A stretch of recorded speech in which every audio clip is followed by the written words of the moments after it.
मेरे भाई 17 के पहले 7 गुणज, 17 का पहला गुणज 17 गुणा में 1, 17 का दूसरा गुणज 17 गुणा में 2, 17 का तीसरा गुणज 17 गुणा में 3। मेरे भाई एक बात बताओ, अगर मैं इस तरीके से संख्याओं को गुणा करने के बाद इनका योग करके अगर औसत निकालने लगा तो ये तो बहुत टाइम ले लेगा और कैलकुलेशन भी हमारी बहुत बड़ी बन जाएगी। इससे अच्छा कोई ना कोई इसकी छोटी बननी चाहिए। तो मेरे भाई क्या ट्रिक बनती है ऐसे क्वेश्चन की? ऐसे क्वेश्चन की एक छोटी सी ट्रिक भी है। क्या है मेरे भाई? संख्या, जो संख्या हमें बोली हुई है, ठीक है, गुणा में गुणज जितने हैं उसमें एक ऐड कर देते हैं, गुणज में एक ऐड कर देंगे और बटे में क्या कर देंगे? 2 कर देंगे, ठीक है। तो मेरे भाई देखो जरा, संख्या कौन सी है? 17, क्योंकि 17 के गुणज लेने हैं। कितने गुणज लेने हैं मेरे भाई? 7, यानी कि गुणा में 7 प्लस में 1 कर देंगे, बटे में कितना? 2, यानी 17 गुणा में 8 बटे में 2, 2 से गया 1, 8 कितने पर जाएगा? 4 पर, 17 जो कि कितना होता है? 68, यानी आंसर क्या बनेगा मेरे भाई? 68 हो जाएगा। इस तरीके से इस क्वेश्चन को हम बहुत ही आसानी से कर सकते हैं। संख्या गुणा में गुणज प्लस 1 बटे में 2, सीधा सीधा आप ये फॉर्मूला याद कर सकते हो। और इस तरीके का क्वेश्चन कौन से चैप्टर का है मेरे भाई? एवरेज का, औसत का, ठीक है। चलो अगले क्वेश्चन पर बढ़े। देखो जरा, find the average of x, x + 2, x + 4, x + 6 और x + 8। मेरे भाई देखना जरा, पहली संख्या कौन सी है? x, अगली संख्या x प्लस में 2, अगली संख्या x प्लस में 4, उससे अगली संख्या x प्लस में 6 और आखिरी संख्या x प्लस में 8। अगर मैं ध्यान करूं तो ये सभी की सभी संख्याएं क्रमागत रूप से आगे बढ़ती हुई जा रही है। x से x + 2 पर जाना है तो मेरे भाई +2 ऐड करेंगे, 2 से 4 पर जाना है तो फिर दोबारा 2 ऐड करेंगे, 4 से 6 पर गए फिर 2 ऐड किया, 6 से 8 पर गए फिर 2 हमने ऐड किया। मतलब एक तरीके से क्रमागत रूप से संख्याएं हमें दी हुई है। और जब भी हमें क्रमागत रूप से संख्याएं दी हो तो जो सबसे बीच वाली संख्या होती है वही उसका औसत बनता है। तो सबसे बीच वाली संख्या कौन सी है? x प्लस में 4, तो औसत क्या हो जाएगा मेरे भाई? x प्लस में 4 हो जाएगा। एक छोटे से एग्जांपल से समझाता हूं। जैसे मेरे भाई हमारे पास संख्या हो 2, 4, 6, 8 और 10। अगर इन संख्याओं का औसत निकालना है तो सभी की सभी संख्या यहाँ पर क्रमागत रूप से है, सम क्रमागत रूप से संख्या दी हुई है। तो जो सबसे बीच वाली संख्या होगी वही औसत बनेगा। और औसत हम कैसे निकाल सकते हैं? सभी संख्याओं का योग बटे में कुल संख्याएं। 8 और 10 18, 18 और 6 24 और 4 हमारा 24 और 4 28 और 2 कितना होगा? 30, 30 बटे में कुल कितनी संख्या है? 5, कितना हो जाएगा? औसत 6, और 6 ही हमारी बीच वाली संख्या है। तो जब भी आपको क्रमागत रूप से संख्या मिल जाए, जो सबसे बीच वाली संख्या होगी वही हमारा औसत बनेगा, ठीक है। अगले क्वेश्चन पर बढ़े। देखो जरा, पिछला क्वेश्चन भी जो था ये आपका एवरेज से ही था। तीसरे नंबर का क्वेश्चन, ये क्वेश्चन है हमारा रेशियो एंड प्रोपोर्शन, अनुपात एवं समानुपात से। दो संख्याएं हैं, उनका औसत कितना दिया है? 3:4। यदि दोनों संख्याओं में 10 जोड़ दूं तो अनुपात 5:6 हो जाता है। तो संख्याएं बताइए क्या होगी मेरे भाई? संख्याएं कौन कौन सी है? 3:4 है। दोनों संख्याओं में मैंने 10 जोड़ दिया, दोनों संख्याओं में 10 जोड़ दिया। अब मेरे भाई एक छोटी सी बात बताना मुझे, 3 और 4 जो है ये तो अनुपात वाली वैल्यूज है हमारी। कौन सी वैल्यूज है? अनुपात में दी हुई वैल्यूज है। जबकि 10 जो है वो हमारी रियल वैल्यू है। तो अनुपात वाली वैल्यूज को रियल वैल्यू, वास्तविक वैल्यू में हम सीधा सीधा ऐड और सब्ट्रैक्ट, जोड़ और घटा हम नहीं करते हैं। इस वजह से 3 के साथ मैं 3a लिख लेता हूं, 4 के साथ 4a। अब इनको जोड़ देता हूं और जोड़ने पर अनुपात क्या बना? 5:6 हो गया, 5:6। अब यहां से दो तरीके निकल कर आते हैं, या तो आप इस क्वेश्चन को पूरा सोल्व कर लो, या फिर मेरे भाई आप क्या करो? ऑप्शन से ट्राई कर लो। ऑप्शन से आप खुद से कर सकते हो, मैं आपको पूरा एक्सप्लेन करके बताता हूं। एक्सप्लेन कैसे करेंगे मेरे भाई? क्रॉस मल्टीप्लाई करते हैं। 6 दिए 18a प्लस में 6 10 60 किसके बराबर? 5 चौके 20a प्लस में 5 गुणा 10 50। 20a और 18a दोनों का अंतर 2a, 60 और 50 का अंतर कितना मेरे भाई? 10, ठीक है। तो a की वैल्यू कितनी होगी? 10 बटे में 2, यानी कितनी हो गई? 5 हो गई। a की वैल्यू 5, तो पहली संख्या 3 गुणा में 5 कितनी हो जाएगी? 15, और दूसरी संख्या 4 गुणा में 5 यानी कितनी हो जाएगी? 20। आंसर क्या बनेगा? 15 और 20 हो जाएगा। आंसर क्या बनेगा मेरे भाई? 15 और 20,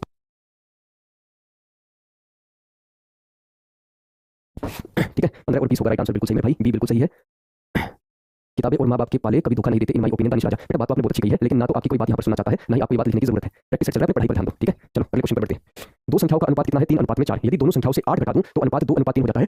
संख्याएं याद कीजिए भाई, पहली संख्या 3a और दूसरी संख्या 4a, दोनों में से मैं 8 घटा देता हूं तो अनुपात क्या बना मेरे भाई? 2:3। अब इसको क्रॉस मल्टीप्लाई कर लेते हैं। 3 दिए 9a माइनस में 8 दिए 24 किसके बराबर? 4 दूनी 8a माइनस में 8 दूनी कितना होगा? 16। मेरे भाई 8a को 9a के साथ ले जाएंगे, यानी 9a माइनस में 8a किसके बराबर? 24 को दूसरी तरफ ले जाते हैं, क्या बन जाएगा? 24 माइनस में 16 यानी कितना हो जाएगा? 8। 9a माइनस 8 है यानी a की वैल्यू कितनी बन जाएगी? 8 बन जाएगी। अगर a की वैल्यू 8 है मेरे भाई तो पहली संख्या 3 गुणा में 8 कितनी हो जाएगी? 24, और दूसरी संख्या 4 गुणा में 8 यानी कितनी हो जाएगी? 32। आंसर क्या बनेगा? 24 और 32, 24 और 32 हमारा आंसर हो जाएगा, ठीक है। 24 32 राइट आंसर, बिल्कुल सही बेटा, बिल्कुल सही, ठीक है ठीक है, डी आंसर बिल्कुल सही मेरे भाई। ये क्वेश्चन भी आपका रेशियो एंड प्रोपोर्शन, अनुपात एवं समानुपात से था। अगला क्वेश्चन देखिए मेरे भाई, देखो संख्याएं 10 15 25 और 35 में कौन सी संख्या जोड़ी जाए जिससे कि ये संख्याएं समानुपाती हो जाए? समानुपाती हो जाए मेरे भाई, ये जो क्वेश्चन है ये है आपका समानुपात वाले चैप्टर, प्रोपोर्शन वाले चैप्टर से, ठीक है। देखो पहली संख्या है 10, दूसरी संख्या 15, तीसरी संख्या 25 और चौथी संख्या मेरे भाई 35। मैं मान लेता हूं सभी में मैंने क्या जोड़ दिया? ए जोड़ दिया। सभी में मैंने ए जोड़ दिया। ए जोड़ने पर ये सभी की सभी संख्याएं जो है समानुपाती होगी। समानुपाती से मतलब क्या है? जो अनुपात पहली और दूसरी संख्या का है वही अनुपात हमारा तीसरी और चौथी संख्या का बनेगा, ठीक है। यानी 10a 10 प्लस में a, 10 प्लस में a बटे में 15 प्लस में a इसके बराबर हो जाएगा 25 प्लस में a बटे में 35 प्लस में a के बराबर। अब यहाँ पर आप क्या करोगे? या तो इसको पूरा सोल्व कर लो, या फिर आप इस क्वेश्चन को ऑप्शन से ट्राई कर सकते हो। ज्यादा आसान क्या रहेगा कि हम इसको अब ऑप्शन से ट्राई कर, इसे ऑप्शन से अगर मैं ऑप्शन देखता हूँ मेरे भाई, और ऑप्शन यदि मैं 5 ट्राई करता हूँ, कौन सी 5? तो मेरे भाई 10 प्लस में 5 कितना हो जाएगा? 15 बटे में 15 प्लस में 5 कितना हो जाएगा? 20। कितना अनुपात बना मेरे भाई? 3:4। ऐसे ही 25 प्लस में 5 कितना हो जाएगा? 30, और 35 प्लस में 5 कितना हो जाएगा मेरे भाई? 40। ये अनुपात भी कितना बना हमारा? 3:4। दोनों ही अनुपात हमारे बराबर बन गए, यानी अगर हम संख्याओं में 5 जोड़ देते हैं तो सभी की सभी संख्याएं हमारी समानुपाती हो जाती है, ठीक है। सर मैं एनडीए की तैयारी कर रहा हूँ, मेरे पे पुलिस केस है, मैं क्या ज्वाइन कर सकता हूँ? अगर पास हो गया तो पुलिस केस है नहीं बेटा जी, आपको ज्वाइनिंग नहीं दी जाएगी, ये कंफर्म है। जब तक आपका कोर्ट केस जो है बिल्कुल क्लियर नहीं हो जाएगा तब तक आपको ज्वाइनिंग नहीं दी जाएगी। ये हो सकता है कि भाई आपका जो है फाइनल लिस्ट तक भी नाम आ जाए, ठीक है, बट मेरे भाई ज्वाइनिंग नहीं मिलेगी जब तक आपका केस पूरा का पूरा हट नहीं जाता, ठीक है। अगला क्वेश्चन देखिए भाई, देखो 6 10 14 और 22 में ऐसी कौन सी संख्या जोड़ी जाए जिससे ये संख्याएं समानुपाती हो जाए? बिल्कुल पिछले वाले क्वेश्चन जैसा ही है। सॉरी, देखो 6 में मैंने ए जोड़ दिया, ऐसे ही 10 में मैंने ए जोड़ दिया, इसी तरीके से 14 में भी मैंने ए जोड़ दिया, और सॉरी भाई 22 में भी मैंने ए जोड़ दिया। अब या तो आप क्या करो मेरे भाई, पूरे क्वेश्चन को सोल्व कर लो, दोनों तरफ से सोल्व करके हुए आगे बढ़ जाओ, या फिर ऑप्शन से ट्राई करो। मेरे भाई ज्यादा आसान क्या रहेगा कि आप इस क्वेश्चन को ऑप्शन से ट्राई करो। यदि मैं ऑप्शन 2 को देखता हूं, 2 को, तो मेरे भाई देखना जरा, 6 में 2 ऐड किया कितना हो गया? 8, 10 में 2 ऐड किया कितना हो गया? 12, 8 बटे 12 अनुपात में कितना हुआ? 2 बटे में 3 हो गया। ऐसे मेरे भाई 14 प्लस में 2 कितना हो गया? 16, 22 प्लस में 2 कितना हो गया? 24। अगर इन दोनों का अनुपात देखता हूं, 8 से भाग किया, ये भी कितना बना? 2:3। दोनों ही जगह अनुपात हमारे बराबर बन गए हैं, तो मेरे भाई हमारा आंसर क्या बनेगा? 2 बनेगा। आंसर क्या हो जाएगा? 2। ये क्वेश्चन भी आपका कौन से टॉपिक से था? प्रोपोर्शन, समानुपात वाले टॉपिक से ये क्वेश्चन था, ठीक है। अब आप देखते हुए चल रहे होंगे मेरे भाई कि हर टाइप के हम जो है 2 क्वेश्चन तो कम से कम कर ही रहे हैं ताकि आपकी प्रैक्टिस अच्छे से हो जाए और हर रोज हर चैप्टर से हम कोई नया टाइप की क्वेश्चन करने का आगे कर रहे हैं। तो मेरे भाई मेरा कहने का मतलब ये है कि अगर आप इसी तरीके से प्रैक्टिस सेट में बने रहते हो और प्रैक्टिस करते रहते हो तो कोई भी टाइप का क्वेश्चन आपका मिस नहीं होगा। ठीक है, अगले क्वेश्चन पर बढ़िए भाई, देखो जरा। चीनी के मूल्य में 20% की वृद्धि होने के कारण एक गृहिणी चीनी की खपत में 20% की कमी करती है, चीनी के खर्च में क्या प्रभाव पड़ेगा? मेरे भाई ये जो क्वेश्चन है ये आपका परसेंटेज चैप्टर से है, आप इसको प्रॉफिट एंड लॉस से मत लेना, ये आपका परसेंटेज चैप्टर से है। 20% का मतलब क्या होता है? 1/5 1/5। तो चीनी के मूल्य में 20% की वृद्धि मतलब मूल्य जो है मूल्य अगर पहले 5 था तो उसमें 1 बढ़कर बाद में कितना हो गया? 6 हो गया। मतलब पहले चीनी 5 रुपए प्रति किलो थी तो बाद में वही चीनी 6 रुपए प्रति किलो मिल रही है, जिस वजह से एक गृहिणी ने उसकी खपत को 20% की कमी कर दी। 20% की कमी मतलब 5 में से 1 कम कर दी और वो कितनी हो गई? 4। मतलब पहले 5 किलो अगर वो चीनी खरीद रही थी तो बाद में कितना खरीदेगी? सिर्फ 4 किलो। तो पहले खर्च कितना हो जाएगा? 5 गुना 5 यानी कि 25 और बाद में कितना खर्च हो जाएगा? 6 गुना में 4 यानी कितना हो जाएगा? 24। भाई पहले खर्च कितना था? 25, बाद में खर्च कितना हो गया? 24। यानी खर्च कितना कम हुआ मेरे भाई? 1 रुपए कम हो गया। किसके मुकाबले? 25 के मुकाबले। और प्रतिशत निकालने के लिए 100 से गुणा कर देंगे। 100/25 कितना हो जाएगा मेरे भाई? माइनस का 4%। यानी पहले से जो खर्च है वो 4% कम हो गया है। आंसर क्या बनेगा मेरे भाई? ऑप्शन बी हो जाएगा। सर प्रैक्टिस सेट के लिए कौन सा बुक ले? कोई बुक अलग से लेने की जरूरत नहीं है। ठीक है, चलो अगला क्वेश्चन देखते हैं। चीनी की कीमत में 25% की वृद्धि, खपत में 25% की कमी, तो खर्च में फर्क बताइए क्या होगा? देखो 25% का मतलब क्या होता है मेरे भाई? 1/4। कितना? 1/4। तो मेरे भाई कीमत जो है वो 4 से कितनी हो गई? 5 हो गई। कीमत जो है वो 4 से कितनी हो गई? 5। खपत जो है मेरे भाई 4 में 1 कम करके कितनी हो जाएगी? 3 हो जाएगी। मतलब पहले 4 रुपए किलो अगर चीनी थी तो बाद में वो चीनी कितनी हो गई? 5 रुपए प्रति किलो हो गई। पहले अगर खर्च जो है खपत 4 किलो थी तो बाद में खपत कितनी रह गई? सिर्फ 3 किलो। तो पहले खर्च कितना? 4 गुना 4 यानी कि 16 रुपए, बाद में खर्च कितना? 5 कितना हो जाएगा? 15। यानी उसका जो खर्च है वो पहले के मुकाबले 1 रुपए कम हो गया। किसके मुकाबले? ओरिजिनल 16 के मुकाबले। और प्रतिशत निकालने के लिए 100 से गुणा कितना हो जाएगा मेरे भाई? 6.25% हो जाएगा। आंसर क्या बन जाएगा मेरे भाई? माइनस में 6.25% हो जाएगा। ठीक है सर, ये होगा बिल्कुल सही। सर मुझे भी सर्दी हो गया है बेटा, ये सिर्फ सर्दी नहीं है, ये तो कुछ अलग ही निमोनिया टाइप बन गया मुझे तो। ठीक है, एक सिर्फ सर्दी होती है ना तो कंट्रोल हो भी जाता। गुरुजी बहुत बहुत धन्यवाद जो आप क्लास ले रहे हो तबियत ठीक ना होने के बावजूद। ठीक है मेरे भाई, बहुत बहुत धन्यवाद आपका। अगला क्वेश्चन देखो, क्या कहा है मेरे भाई? 10 वस्तुओं का जो क्रय मूल्य है वो 12 वस्तुओं के विक्रय मूल्य के बराबर है, लाभ या हानि प्रतिशत बताइए क्या होगा? मेरे भाई ये जो क्वेश्चन है ये आपका लाभ और हानि, प्रॉफिट और लॉस वाले चैप्टर से, प्रॉफिट एंड लॉस। ठीक है, क्या कहा है भाई क्वेश्चन में कि 10 वस्तुओं का जो क्रय मूल्य है वो किसके बराबर है? 12 वस्तुओं के विक्रय मूल्य के बराबर। तो यहाँ से क्रय मूल्य बटे में विक्रय मूल्य का अनुपात क्या बन जाएगा? 12/10, या फिर कह सकते हैं 6/5। मतलब किसी वस्तु का क्रय मूल्य 6 रुपए है तो उसे बेचा कितने में गया है? 5 रुपए में। 6 रुपए में खरीदा, 5 रुपए में बेच दिया, मतलब ये तो 1 रुपए का नुकसान हो गया। किसके ऊपर? क्रय मूल्य 6 के ऊपर। और प्रतिशत निकालने के लिए 100 से गुणा। और 1/6 का मतलब क्या होता है? 16 सही 2/3%। आंसर क्या होगा मेरे भाई? 16 2/3% बनेगा। 16 सही 2/3%। ऑप्शन गलत तो खुद से गलत बना दिया आंसर है, जबरदस्ती आंसर निकालना कैसे भी करके, है ना भाई? कि ऑप्शन गलत नहीं, हम गलत हो सकते हैं, ऑप्शन तो हमेशा ठीक ही बनेगी, है ना? ढक्कन बिल्कुल सही क्वेश्चन किया होगा, यहाँ तक सभी ने ठीक किया होगा, उसके बाद जबरदस्ती क्वेश्चन निकाला तुमने ना। सर जी एनडीए की क्लास कब होती है? प्लीज सर बता दो, मुझे बहुत टेंशन रहती है, प्लीज सर बता दो क्योंकि मेरा 3rd अटेम्प्ट है सर, प्लीज। अंकित पाल बेटा, अफसर बैच शुरू हुआ है, अफसर बैच रोजगार विद अंकित डिफेंस चैनल पर एक बार उसको सर्च करो, आपको सब डिटेल्स जो है मिल जाएगी। ठीक है, अगला क्वेश्चन करें भाई। देखो 20 वस्तुओं का क्रय मूल्य 16 वस्तुओं के विक्रय मूल्य के बराबर है, लाभ या हानि प्रतिशत बताइए क्या होगा? ठीक है, देखो 20 वस्तुओं का क्रय मूल्य किसके बराबर? 16 वस्तुओं के विक्रय मूल्य के बराबर। तो यहाँ से क्रय मूल्य और विक्रय मूल्य का अनुपात क्या बना मेरे भाई? 16/20, या फिर मैं कह सकता हूँ 4/5। मतलब किसी वस्तु का क्रय मूल्य कॉस्ट प्राइस अगर 4 रुपए है तो उसे बेचा कितने में है? 5 रुपए में। मतलब यहाँ तो 1 रुपए का हमें फायदा होगा। किसके ऊपर? क्रय मूल्य 4 के ऊपर। और प्रतिशत निकालने के लिए 100 से गुणा, 100/4 यानी कितना? 25% का फायदा। आंसर क्या होगा मेरे भाई? 25% का प्रॉफिट। ये क्वेश्चन भी आपका कौन से चैप्टर से था? लाभ और हानि, प्रॉफिट एंड लॉस वाले चैप्टर से था। ठीक है, अगले क्वेश्चन पर बढ़िए भाई, देखो सर।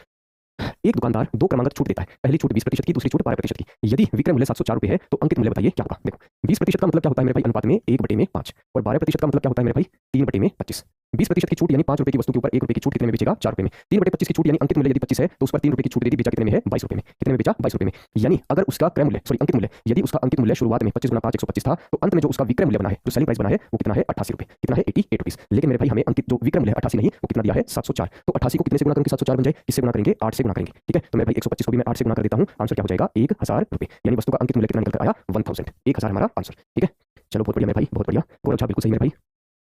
ठीक है, चलो अगले क्वेश्चन पर बढ़ते हैं। देखो 12% और 5% की 2 क्रमागत छूट के बाद जो विक्रय मूल्य है वो कितना है? 209 रुपए। तो अंकित मूल्य बताइए क्या होगा? देखो 12% की छूट, 12% का मतलब 3/25, यानी 25 रुपए अगर अंकित मूल्य था तो उसके ऊपर 3 रुपए की छूट कितने में बेचा? 22 रुपए में। फिर एक और छूट दे दी 5% की। 5% का मतलब 1/20, यानी अंकित मूल्य 20 रुपए था तो उसके ऊपर 1 रुपए की छूट दे दी, उसे कितने में बेचा? 19 रुपए में बेच दिया। यानी अगर शुरुआत में उसका अंकित मूल्य 25 गुणा में 20 यानी कि 500 रुपए था तो अंत में जो उसका विक्रय मूल्य कितना निकल आया? 19 दूनी कितना हो गया? 38, 19 दूनी 38, 39, 40, 41, 418 रुपए। पर 418 नहीं मेरे भाई, जो उसका विक्रय मूल्य है वो कितना है? 209 रुपए है। 418 का आधा कितना होता है? 209, यानी हमें किससे गुणा करना पड़ेगा? 1/2 से, या कह सकते हैं आधा करना पड़ेगा। तो अंकित मूल्य को भी मैं आधा कर देता हूं, यानी उसका वास्तविक अंकित मूल्य कितना निकल कर आया? 250 रुपए। 250 रुपीस हमारा आंसर। और ये क्वेश्चन कौन से चैप्टर से था मेरे भाई? डिस्काउंट बट्टा वाले चैप्टर से था। ठीक है, डिस्काउंट में मेरा ही डिस्काउंट हो रहा है। ठीक है, बहुत बढ़िया मेरे भाई। 250 होगा, बिल्कुल सही आंसर है बच्चे। अनुज कुमार बिल्कुल सही, नितिन फौजी बिल्कुल सही। सर जी एनए लेवल का पढ़ाना बेटा, एनए लेवल के लिए भी आप साथ के साथ करते रहो, कोई ज्यादा फर्क नहीं मिलेगा आपको, सारे क्वेश्चन मिल जाएंगे। ठीक है, चरण स्पर्श गुरुजी, चंद्र प्रकाश तिवारी बेटा, इतने लेट क्यों आते हो? है भाई, चलो अगले क्वेश्चन पर बढ़े। देखो कोई साधारण ब्याज से कोई धन 20 वर्षों में 3 गुना हो जाता है तो ब्याज की दर बताइए क्या होगी? देखो मेरे भाई यहाँ पर जो है सिंपल इंटरेस्ट का जो फॉर्मूला होता है वो क्या होता है? मूलधन गुणा में ब्याज की दर प्रतिशत गुणा में समय बटे में 100 हो जाता है। बटे में 100। हमें समय कितना दिया है? 20 वर्ष दिया हुआ है। कितना दिया है? 20 वर्ष। दूसरी बात हमें क्या कही है कि 20 वर्षों में धनराशि 3 गुना हो जाती है। 3 गुना मतलब अगर 1 रुपए थी तो बढ़कर कितनी हो गई? 3। मतलब मूलधन मूलधन यदि 1 रुपये था तो मिश्रधन यानी अमाउंट कितना हो गया मेरे भाई? अमाउंट कितना हो गया? 3 रुपये। तो मेरे भाई ब्याज कितना रहा होगा? ब्याज कितना रहा होगा मेरे भाई? 3 - 1 यानी कि 2 रुपये ब्याज बना होगा। अब हमारे पास ब्याज भी है, हमारे पास मूलधन भी है, हमारे पास समय भी है, हम ब्याज की दर प्रतिशत निकाल सकते हैं। मेरे भाई साधारण ब्याज कितना बना? 2 रुपये। मूलधन अनुपात में कितना? 1 किस पर? R% पर। कितने समय के लिए? 20 के लिए। प्रतिशत के लिए बटे में 100। 1 0 से 1 0 कट गया, 2 से 2 कट गया, R की वैल्यू कितनी निकल कर आई? 10%। आंसर क्या हो जाएगा मेरे भाई? 10% हो जाएगा। ठीक है, कितना हो मेरे भाई? 10% होगा। समझ गया सर ये क्वेश्चन? ठीक है मेरे भाई। और ये क्वेश्चन आपका कौन से चैप्टर से था? साधारण ब्याज सिंपल इंटरेस्ट वाले चैप्टर से था। ठीक है, अगले क्वेश्चन पर बढ़े। देखो सर, कोई धनराशि 5% वार्षिक ब्याज की दर से जो है डबल हो जाती है तो समय बताइए क्या होगा? मेरे भाई एक बात बताओ, अभी मैंने आपको फॉर्मूला बताया, सिंपल इंटरेस्ट किसके बराबर? मूलधन गुणा में ब्याज की दर प्रतिशत गुणा में समय बटे में 100। अभी हमें जो क्वेश्चन में सिर्फ और सिर्फ ब्याज की दर प्रतिशत दी है जो कि कितनी है? 5 है। दूसरी बात ये कही है कि धनराशि डबल हो जाती है। डबल का मतलब क्या है मेरे भाई? 1 से कितनी हो गई? 2 रुपये हो गई। मतलब मूलधन यानी प्रिंसिपल 1 रुपये है तो मिश्रधन यानी कि अमाउंट जो है वो कितना होगा? 2 रुपये। तो मेरे भाई ब्याज कितना दिया होगा? ब्याज कितना हो जाएगा? 2 - 1 यानी कि 1 रुपये ब्याज रहा होगा। ठीक है, तो ब्याज कितना मेरे भाई? 1, मूलधन भी 1 और मेरे भाई रेट कितना? 5 गुणा में टी बटे में 100। ठीक है, 5 से गया 1, 100 कितने पर जाएगा? 20 पर। तो टी की वैल्यू यानी समय कितना निकल कर आया? 20 वर्ष। 20 ईयर्स हमारा आंसर हो जाएगा। आंसर क्या बनेगा मेरे भाई? 20 ईयर्स हो जाएगा। ठीक है सर, क्लर्क का एचएफ एलसीएम का 4th क्लास का वीडियो एंड पीडीएफ नहीं मिला है। 4th क्लास का बेटा ऐसा होना तो नहीं चाहिए कि आपको 4th क्लास का वीडियो ना मिले। एक मिनट जरा होल्ड करना मेरे भाई, इस तरीके की बात तो अभी देख लेते हैं यार। भाई जरा एक मिनट रुकना, अभी देख लेते हैं मेरे भाई कि कहाँ पर जो है दिक्कत हुई है।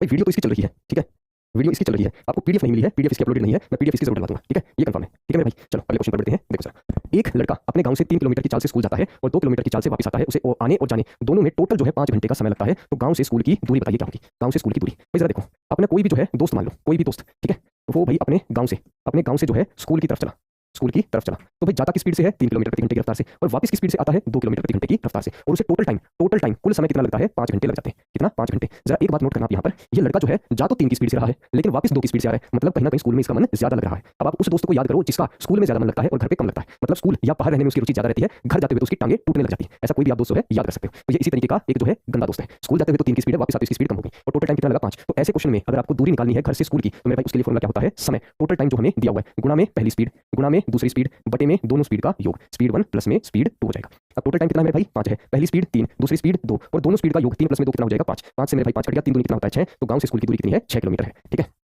ठीक है भाई, प्लस होगा, ओके मैं माइनस कर रहा था, ठीक है प्लस होगा क्योंकि टोटल टाइम दिया है इसलिए प्लस होगा मेरे भाई यहाँ पर। हाँ, अब ऐसे ऐसे में जो है ना आप अपने दोस्तों को बड़े अच्छे से याद कर लोगे और अच्छे अच्छे जो है आपके चेहरे पर मुस्कान भी अलग देखने को मिल जाएगी ऐसे टाइम पे ना। सर मेरा नाम ले लो, मेरी गर्लफ्रेंड क्लास देख रही है, प्लीज नाम ले लो, रोहित कुमार दुबे। रोहित कुमार दुबे, अगर आपकी इस उम्र में गर्लफ्रेंड है तो मैं कह सकता हूँ मेरे भाई कि आप जो है एग्जाम मेरे भाई बस सोच समझकर अच्छे से देना। ये कोई उम्र नहीं है आपकी इस वक्त गर्लफ्रेंड या और कुछ बनाने की, मैं ज्यादा इसके ऊपर बातें नहीं करना चाहता हूँ। ठीक है हाँ जी सर, तबियत ठीक नहीं है आपकी? नहीं बेटा तबियत ठीक नहीं है, होनहार विद्यार्थी है। चलो अगले क्वेश्चन पर बढ़ते हैं। देखो सर, एक व्यक्ति की स्थिर पानी में चाल कितनी है? 6 किलोमीटर प्रति घंटा और धारा की चाल कितनी है? 2 किलोमीटर प्रति घंटा। तो धारा के विपरीत और धारा के साथ व्यक्ति की चाल बताइए क्या होगी? मेरे भाई इसके लिए मैं आपको जो है थोड़ा सा एग्जांपल लेकर समझाता हूँ, थोड़ा सा जो है फिगर आपके सामने बना लेता हूँ ताकि आप इसको बड़े अच्छे से समझ सको। भाई ये जो है पानी है, ठीक है, मतलब धारा है, इस तरीके से मैं जो है धारा बना देता हूँ। अब इसके अंदर एक जहाज है, इसके अंदर मैं एक जहाज बना देता हूँ, एक शिप बना देता हूँ। ठीक है, देखो सर, देखो भाई ये कुछ इस तरीके से मैंने इसमें जहाज बना दी।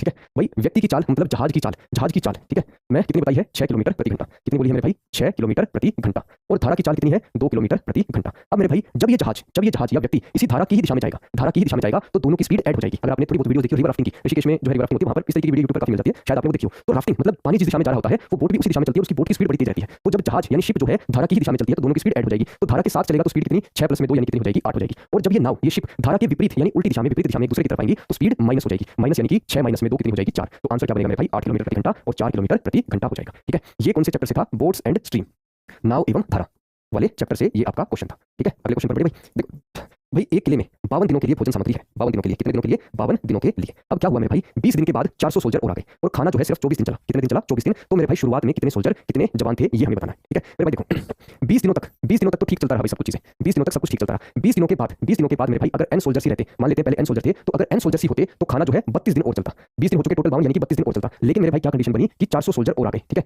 450 4 जवान और आ जाते, 400 जवान यानी n प्लस में 400 हो गए। और अब जो खाना चला वो कितने दिन चला? सिर्फ 24 दिन तक ही चला। कितने दिन तक? 24 डेज तक चला। दोबारा इस बात को समझना, खाना कितने दिन के लिए था? 52 दिनों के लिए। मैंने मान लिया कि n नंबर ऑफ जवान थे, n सोल्जर्स थे।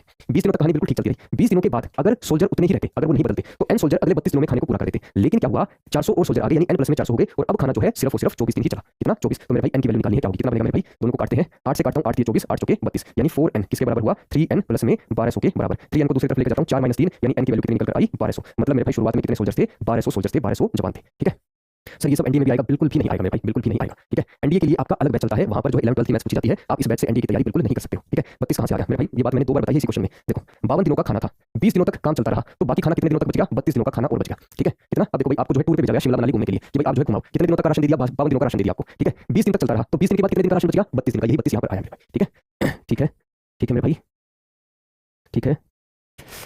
1 मिनट रुकना मेरे भाई। सर मैं मजाक कर रहा था, मेरी एक भी गर्लफ्रेंड नहीं बनी है और वो सब। बेटा कान के नीचे इतने लग जाएंगे कसम से। ठीक है, कई दिन तक आवाज आती रहेगी चुचू की। ठीक है ना, एक बार कमेंट कर दिया, 2 बार कर दिया, उसके बाद नहीं, यहाँ पर जो स्ट्रीमर साहब बैठे हैं ना, वो मेरी भी नहीं सुनेगा और टाइम आउट कर देगा। ज्यादा करोगे तो ब्लॉक कर देगा। ठीक है, तो इस तरीके की हरकत मत करो। आपकी थी या नहीं थी उससे कोई फर्क नहीं पड़ता, ना मुझे ना यहाँ पर जितने 400 400 450 बच्चे पढ़ रहे हैं उनको कोई मतलब है। आप सिर्फ और सिर्फ प्रैक्टिस पे ध्यान दो मेरे भाई। ठीक है, किसकी थी किसकी नहीं थी, आपकी है तो आप खुश, नहीं है तो आप खुश, किसी को कोई फर्क नहीं है इस बात से। ठीक है, अपने प्रैक्टिस पे ध्यान दो और ये बेवजह की कहानी अपने पास ही रखो। ठीक है, चलो अगला क्वेश्चन देखते हैं।